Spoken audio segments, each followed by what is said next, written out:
Akampan, one of the few Rakshasas who survived the great slaughter at Panchavati, fled to Lanka, and seeking audience of Ravan said, "Almost all of our people who occupied Janastan are dead, and Janastan is now an empty ruin. I alone have managed to escape with life." Ten-headed Ravan was furious with anger. He stared and violently shouted, "Who has destroyed my lovely Janastan? Was it the god of death, fire, or Vishnu? I shall deal death to the god of death. I shall burn up both the god of fire and the sun. I shall strangle and suffocate the god of wind. Tell me, who was it that destroyed Janastan and killed my men, heedless that I am here to avenge? Speak out at once!" It was ever dangerous to carry unpleasant news to tyrants. Akampan was frightened by the king's rage and said, "I shall speak if you give me protection." He then told his tale. Ram, son of King Dasarath, a young warrior, lion-like in fierce valor, a hero who has already acquired fame among men, fought with Kar and Dushan at Panchavati, and he destroyed them. The Rakshasa king hissed like a cobra and said, "What are you talking? How did this happen? Did Indra and the divine hosts come down to earth and fight on Ram's side?" Akampan answered, No such thing happened, great king. Alone did Ram stand against our whole army and its commanders, and destroyed them all. And Kar and Dushan also were slain. The deadly arrows issuing from Ram's bow, like 5-headed serpents, pursued the Rakshasas wherever they went and destroyed them. And he went on to describe at length Ram's skill and speed in the use of his weapons. And so Ravan learnt that Dasarath's son, Ram, with his younger brother Lakshman, was at Panchavati, and that he alone, without even his brother's aid, had done it all, and that no gods had assisted him.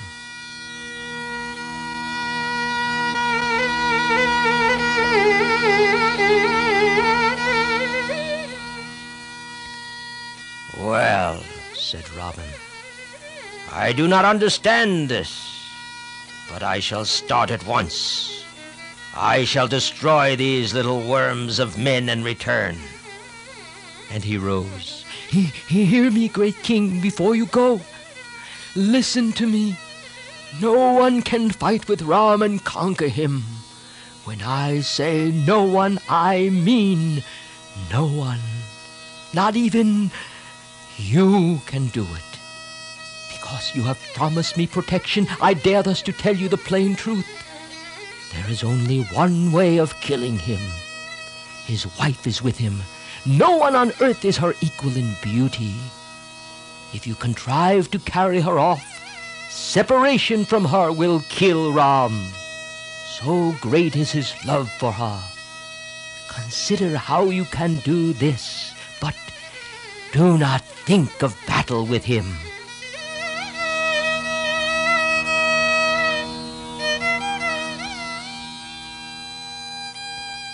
When he heard of Sita's beauty, the Rakshasa's desire was kindled.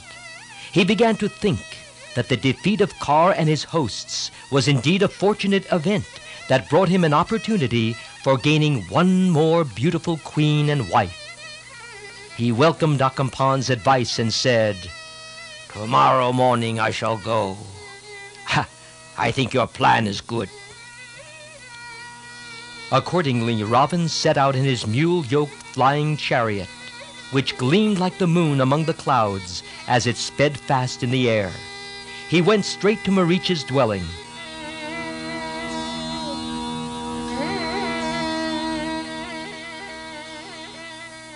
Marich duly welcomed his king and inquired what urgent necessity brought him there. Ravan answered, "Hear me, Marich.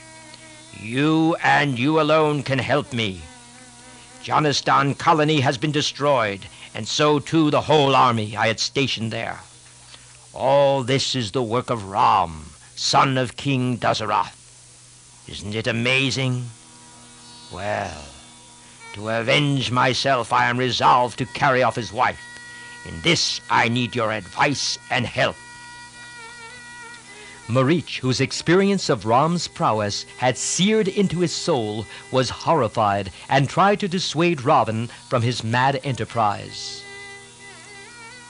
"What plan is this? Some enemy determined to destroy you, but pretending to be your friend, has given you this plan of carrying off Sita. Whoever gave you this advice wishes the end of the Rakshasa race. It is like advising you to put your hand into the mouth of a sleeping cobra and pull out its fang.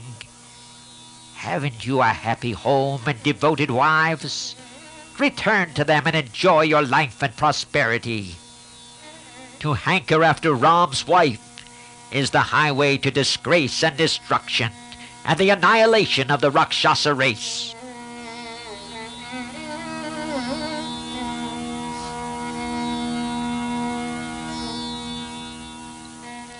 Ravan must have then remembered the omission in the series of boons he had secured. He had obtained immunity from the attacks of all beings except men. Ram's shafts had conquered and killed the whole army with Kar, Trishiris, Dushan, and other mighty warriors. Thinking of all this, Ravan accepted Marich's advice and returned to Lanka.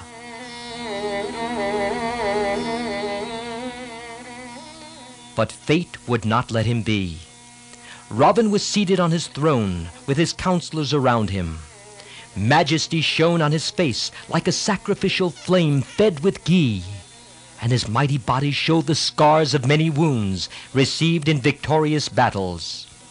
His strength and courage were limitless, but so was his unrighteousness. He had no equal in persecuting demigods, spoiling sacrifices, and carrying away women. The hosts of demigods and demons were mortally afraid of him. He was a terror to all creatures. Enjoying wealth and varied pleasures, freed from the fear of death, the ruler of Lanka knew no master or rival, and feared neither God nor sin.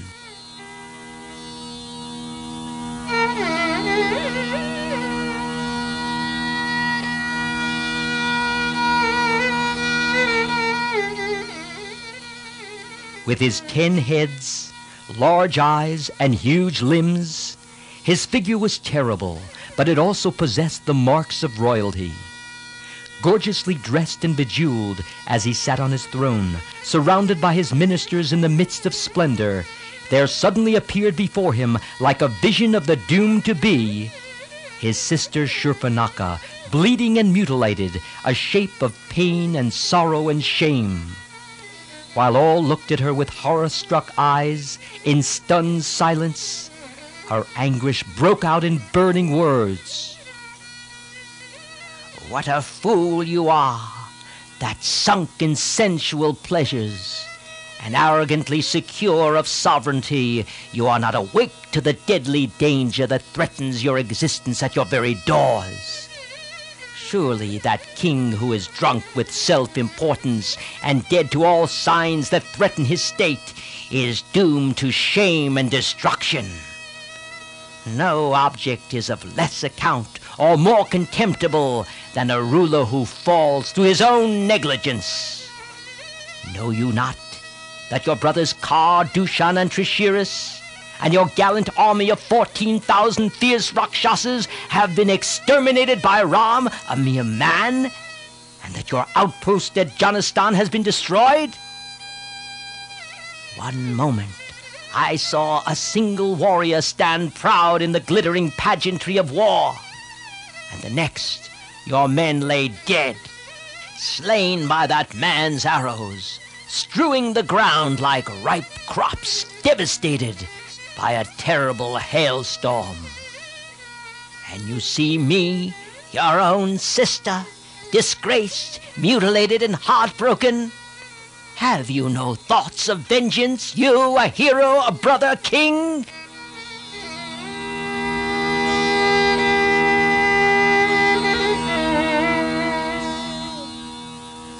Stung by her contempt and heart-struck by her suffering and sorrow, Ravan said, Be sure you shall have vengeance. But this Ram, who is he? What sort of man is he? What are his weapons? How does he fight? What does he seek in the Dundak forest? And how did it happen that you were so cruelly mutilated?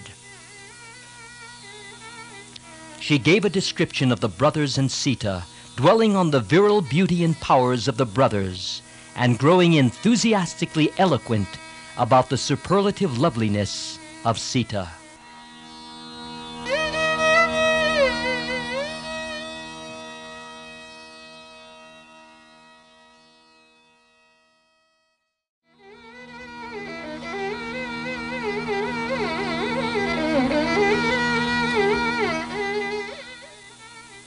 She gave a description of the brothers and Sita, dwelling on the virile beauty and powers of the brothers, and growing enthusiastically eloquent about the superlative loveliness of Sita.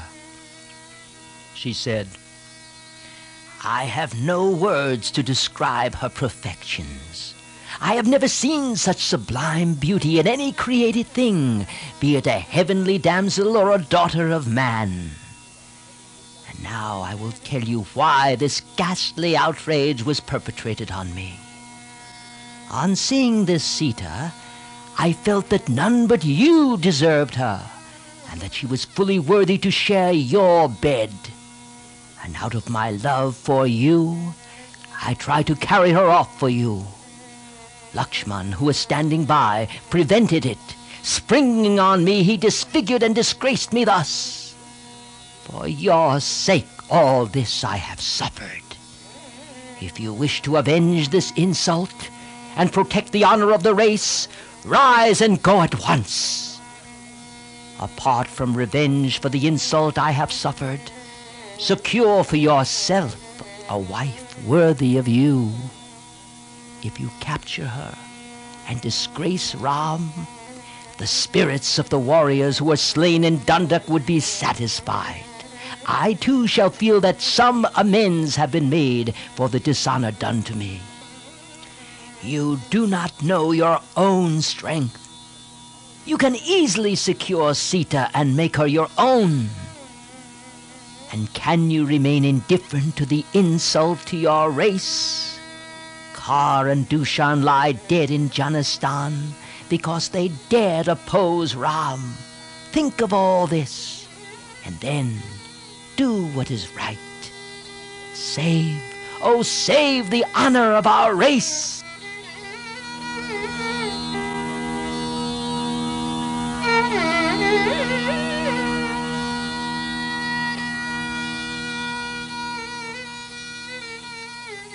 Listening to these words of his sister and her praise of Sita's beauty, Ravana dissolved the council and retired to muse alone. He had to think and think again, because he remembered what Marich had told him. He turned in his mind the pros and cons, and finally coming to a decision, ordered a chariot to be kept ready in secrecy. It was ready, his golden chariot, drawn by mules bearing demon faces. Mounting it, he passed over sea and land and cities. As he looked from his magic chariot at the sights of the summer season down below, his passions grew stronger.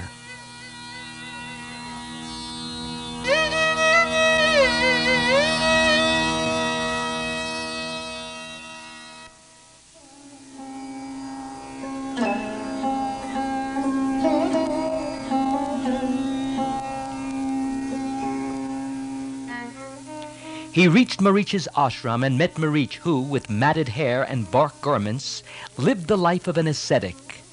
Seeing his king and kinsman, Marich welcomed Ravana duly and said, Why have you come all this way a second time and unannounced? Ravana, skillful in speech, began, I am in great trouble, from which only you can save me, and I beg your help. Do you know how my brothers under my orders ruled Janistan, and how they and their warriors knew no opposition all these years? But now, this man Ram, he has killed them and their whole army. Without a chariot and standing on the ground, his arrows have pierced to death all our kinsmen. Today, in the Dundic forest, rid of Rakshasas, the sages live fearless lives. This Ram is a worthless prince, banished by his father, no doubt for some crime. He's been wandering in the forest alone with his wife Sita.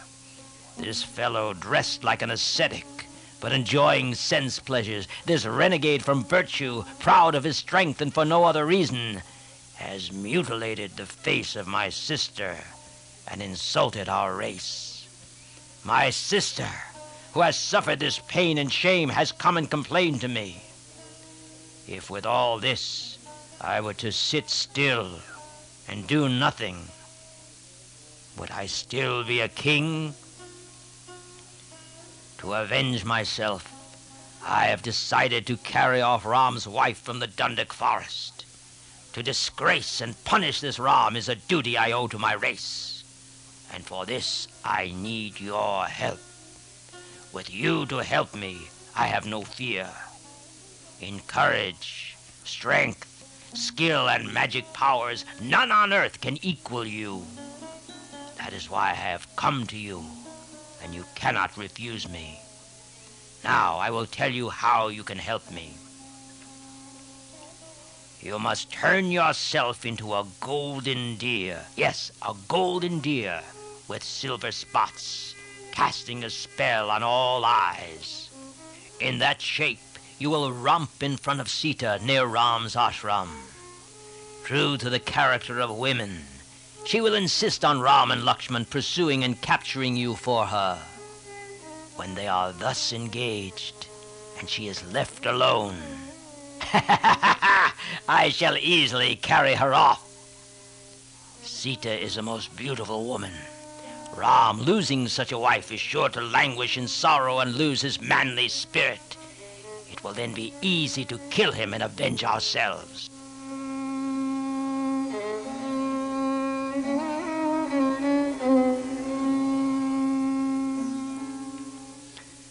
Marich stared at Ravan. His face became pale, and his mouth grew parched. He was frightened by Ravan's plan. With his experience of Ram's prowess and his own wisdom born of penance, Marich saw what was going to happen. He knew that Ravan's sinful purpose had not the ghost of a chance to succeed. It was clear to him that the noose of fate was round Ravan's neck, dragging him to inevitable ruin. He had spoken, no doubt, of the honor of the Rakshasas, of the duties of kingship, and of the insult to Shurpanakha. But he was really impelled by a lustful desire to possess Sita. All this Marich saw.